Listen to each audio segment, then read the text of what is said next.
नजीम बिस्मिल्लाहिर्रहमानिर्रहीम। अस्सलाम वालेकुम वीवर्स, उम्मीद करती हूँ आप सब खैरियत से होंगे।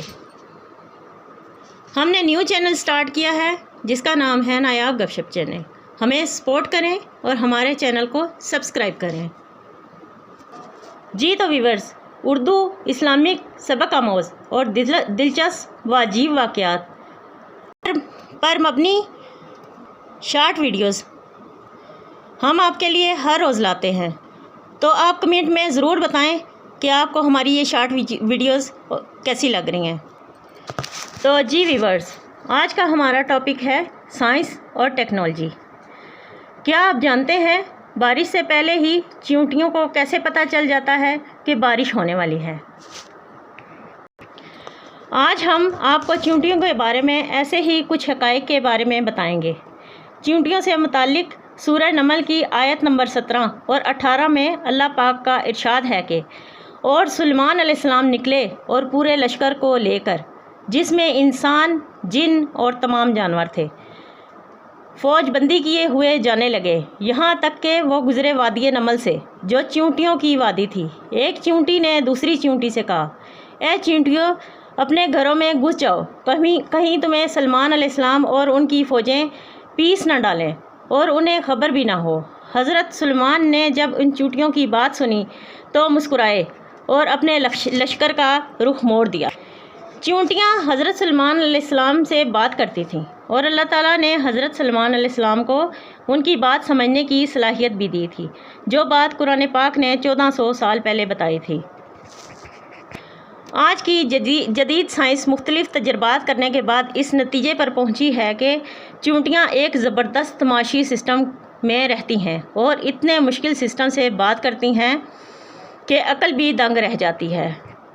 साइंस ने बताया कि चींटियाँ आवाज़ से बात नहीं करती, बल्कि डेटा मुंतकिल करके बात करती हैं, और उनका तरीका ये होता है कि वो अपने लिए मुंह से एक मवाद निकालती हैं और सामने वाली चींटी के मुंह पर चिपका देती हैं। दूसरी चींटी उससे सारा पैगाम डीकोड करके समझ लेती है। इसलिए आपने अक्सर देखा होगा कि चींटियाँ चलते चलते रुक कर दूसरी चींटी के मुंह से मुंह लगाकर आगे चलती हैं। ये वो अमल होता है जिसमें वो डेटा मुंतकिल करती हैं। सुभान अल्लाह। जदीद तहकीक में ये बात साबित हो चुकी है कि चींटियाँ आपस में ना सिर्फ बात करती हैं बल्कि एक ज़बरदस्त निज़ाम के तहत ज़िंदगी भी गुजारती हैं। आपने अक्सर देखा होगा कि बारिश से पहले चींटियाँ अपने घर के बाहर गोल चक्कर लगाना शुरू कर देती हैं और मिट्टी के पहाड़ बना लेती हैं ताकि बारिश का पानी उनके घर में ना आ सके। उन्हें वक्त से पहले बारिश का इसलिए अंदाज़ा हो जाता है कि उनमें कुदरती तौर पर सेंसर मौजूद होता है, जिसे हाइड्रोफोलक कहते हैं। जब हवा में नमी का तनासुब ज़्यादा हो जाता है तो चींटियों में नमी मौजूद ये सेंसर उसे महसूस कराता है और चींटियों के दिमाग को बारिश के मुतालिक पैगाम पहुंचाता है। इसलिए चींटियां बारिश से पहले अपने खाने पीने और रहने का इंतज़ाम कर लेती हैं। महकमा मौसमियात भी इसी अमल को दोहराते हुए हवा में नमी का तनासुब नोट करते हैं और फिर बताते हैं कि बारिश के क्या इम्कानात हैं। तारीख़ गवाह है कि जिन्होंने कुरान में गौर व फिक्र किया, उन लोगों ने दरख्तों के नीचे बैठकर ना सिर्फ ज़मीन का हुजम बताया, बल्कि ये भी बताया कि इंसान परिंदों की मानिंद कैसे परवाज़ कर सकता है। चुनाचा जहाज़ के सबसे पहले मौजूद मुसलमान ही हैं। अगर हम कुरान में गौर व फिक्र करें तो ऐसी इजादात कर सकते हैं कि नस्ल इंसानी हैरान रह जाए।